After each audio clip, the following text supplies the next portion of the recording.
quiero leerles una porción aquí del mensaje que el hermano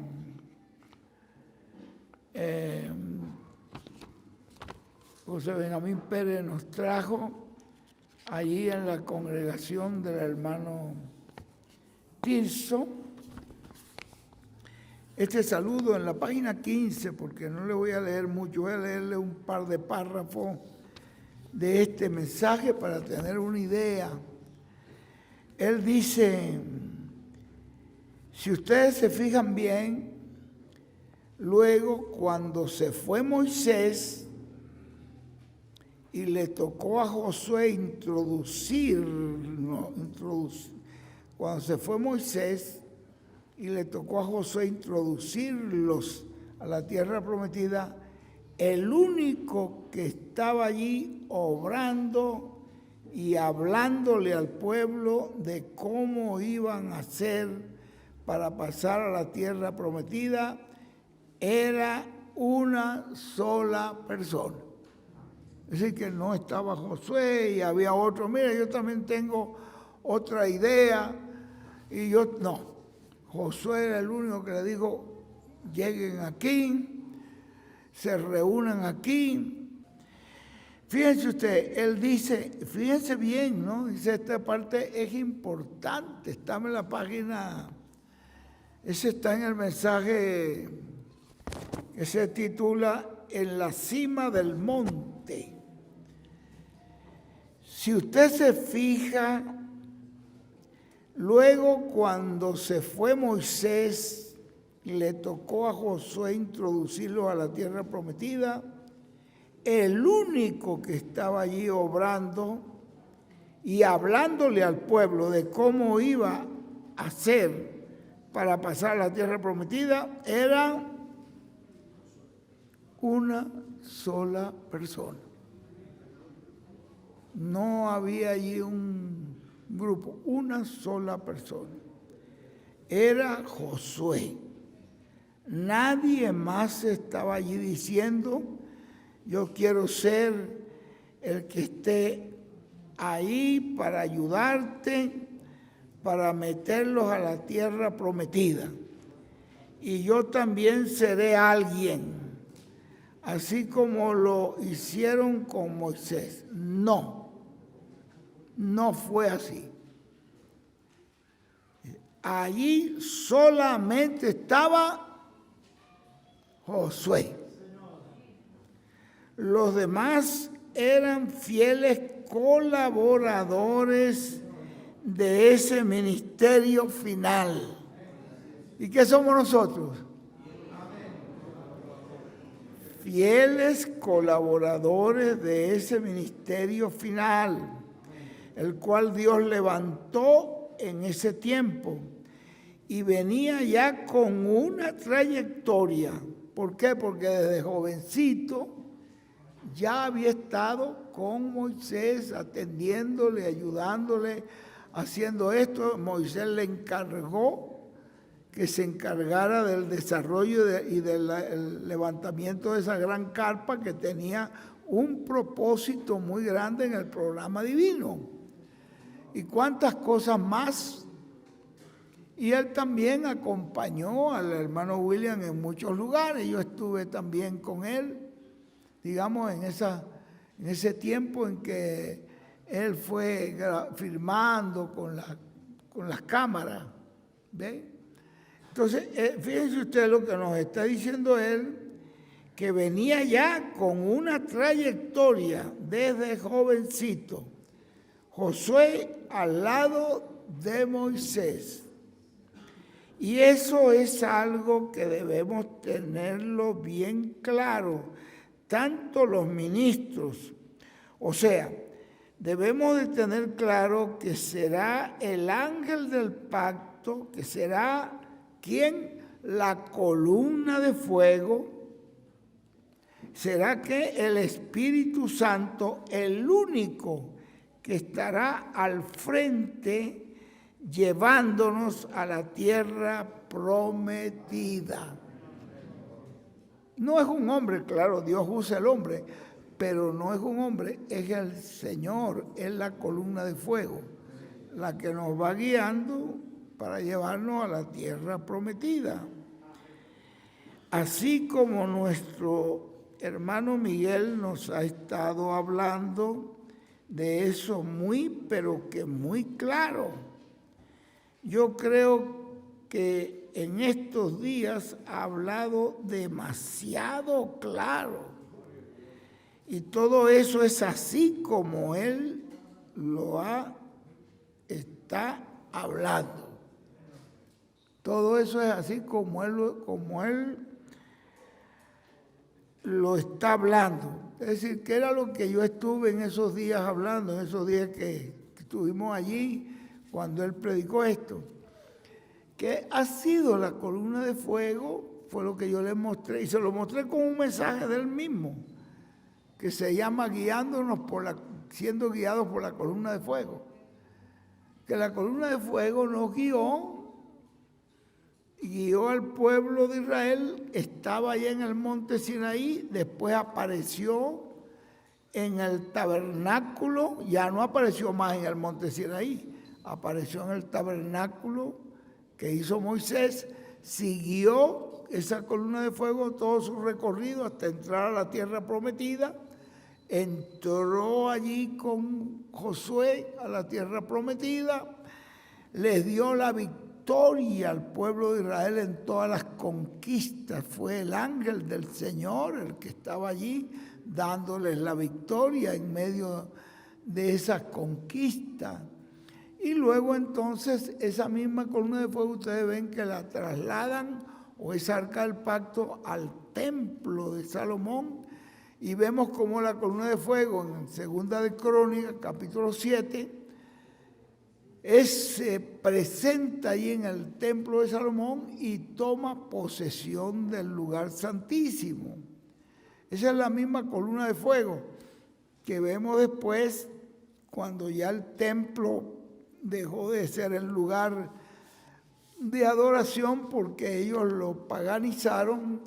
Entonces estuvieron en los profetas hasta llegar a Jesús. Yo le decía a ellos, esa es la misma columna de fuego. Jesús dijo, el que esté en mí estará en vosotros. Y luego se presentó como una gran bola de fuego, se dividió en lengua y se posó sobre 120.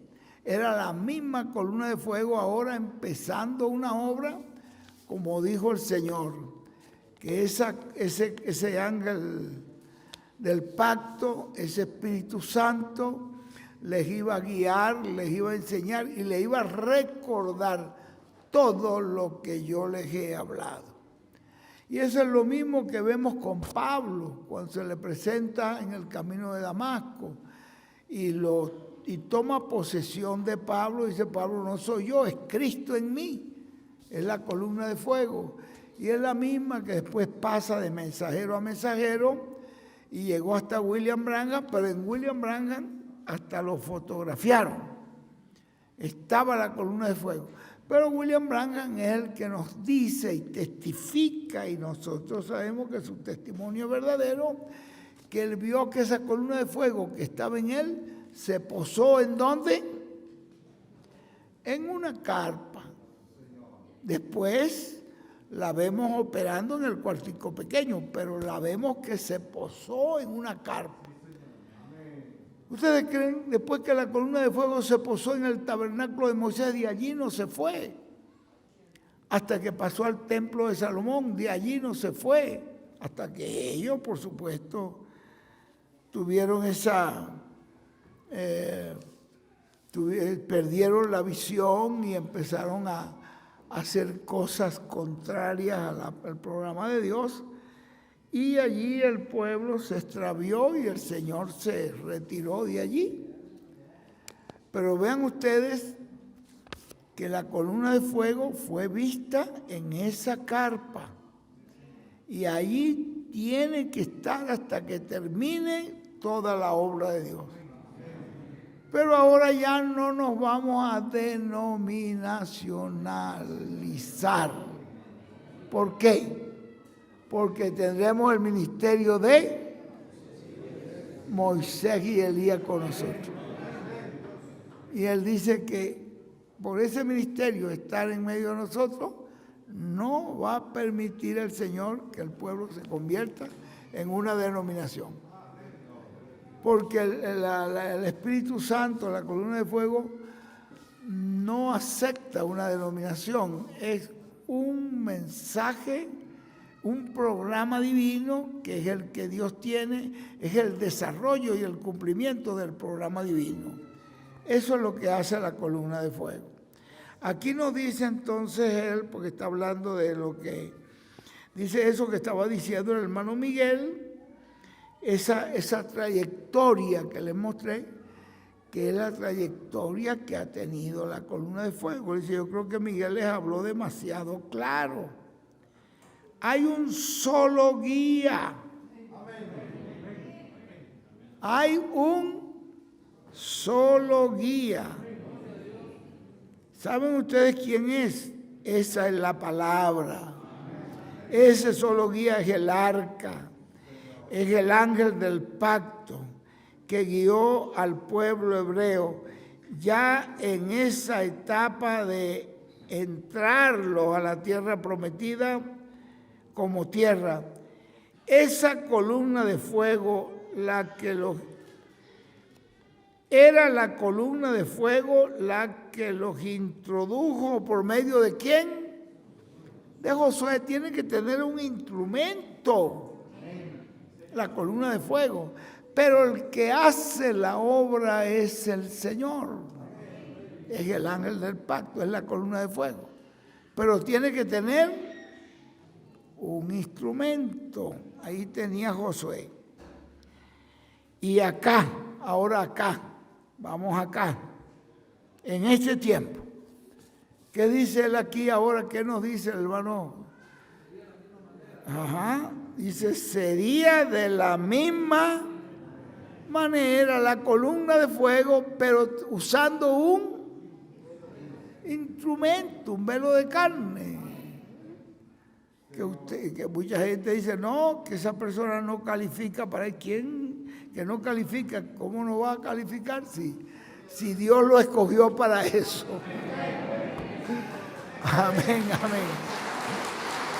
Gloria a Dios. Entonces, vemos que él dice que será de la misma manera. Solamente allí vemos en el cumplimiento de la visión de la carpa, vamos a ver que un solo personaje. ¿Quién es ese? La columna de fuego, el pilar de fuego, obrando en medio de ese ministerio que Dios tendrá bajo una gran carpa catedral. ¿Está clarito eso, hermano? ¿Concuerda con lo que vio el hermano Branham? ¿Concuerda con la visión que tuvo William Branham? Claro que concuerda. Entonces dice, todo este misterio grande de la venida del Señor, todo este misterio grande de la venida del Señor con sus ángeles, que es el ministerio de Moisés y Elías, Dios continuará abriéndolo a medida que nos vamos acercando ya en esta etapa de adopción. Dios lo va a continuar, ¿qué? Abriéndonos.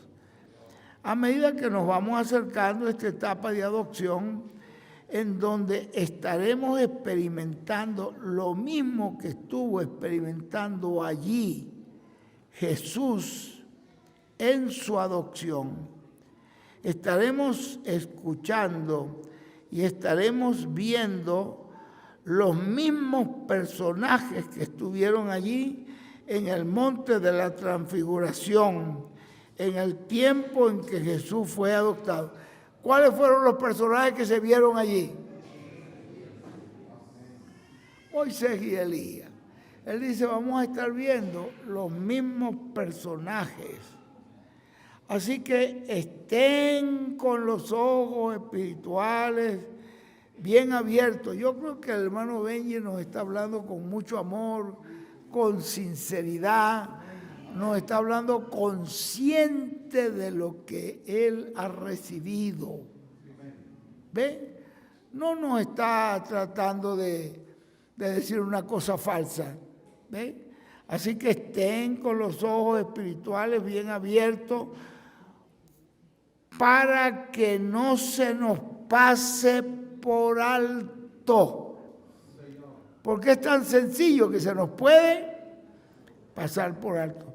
No se les pase por alto todo lo que Dios está cumpliendo en este tiempo en una forma tan sencilla que se le puede pasar por alto lo que Dios está haciendo. ¿Ve? Porque no puede ser de esa manera tan sencilla, una cosa tan grande. Es como cuando vino Jesús. Y ellos vieron a Jesús, un carpintero, y este es el Mesías. No, ¿cómo va a ser? Se no califica para eso. Y este muchacho dice, no, hombre, es un joven ahí que va a venir ahora a decir que él es el Mesías. No.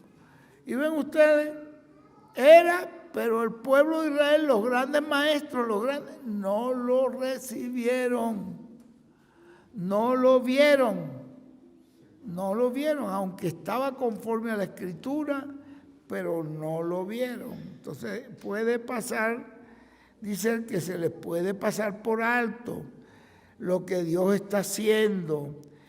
No se preocupen por los demás, porque ven a fulano de tal y sutano de tal que no acepta. No se preocupen por ellos. Lo que hagan y dejen de hacer, usted preocúpese por usted. Usted agárrese de la palabra. Preocúpese por usted, agárrese de la palabra. Usted luche por la bendición de Dios, que es lo que ese ministerio estará impartiendo. ¿Qué va a estar impartiendo ese ministerio? La bendición de Dios, que será ¿qué? ¿Qué es lo que nos va a dar? La fe de rapto. Sin fe de rapto, ¿cómo podemos ser raptados? Entonces tiene que haber un momento en que el Señor nos irá dando ese conocimiento y nos irá preparando para darnos esa fe de rapto. Cada uno va a luchar por lo que va a obtener. Si es una virgen prudente, si es un escogido de Dios, va a luchar para recibir esa fe de rapto. Y va a luchar para estar en la cena de las bodas del Cordero. Oye, hermano, no queremos perdernos eso. Ahí en la cena de la boda del Cordero es a donde se van a repartir todos los galardones. Si perdemos la cena de la boda del Cordero, perdemos el milenio, perdemos todas las bendiciones, tenemos que esperar 1000 años, que son los que esperarán las personas que pierden esa bendición para resucitar y poder recibir vida eterna. Pero nosotros queremos estar en esta primera parte tan grande, que es esta parte que el Señor nos ha prometido y es verdadera para nosotros. Y debemos amarla. Y debemos buscarla, debemos pedirla al Señor con gozo y con alegría. Que en otro tiempo nosotros anduvimos un poco, digamos en otro tiempo que la persona un poco descuidado. Eso está bien, lo reconocemos, pero no vamos a permanecer así. Vamos ahora a oír la voz del Señor, que nos está hablando a que nos alineemos correctamente para recibir las bendiciones de Dios. Y si oímos su voz, vamos a ser bendecidos. Si no oímos su voz, pues no le vamos a hacer caso y vamos a seguir en lo mismo. Y entonces perderemos las bendiciones, pero vamos a hablar positivo. Vamos a oír su voz y vamos a recibir todo lo que Él ha prometido.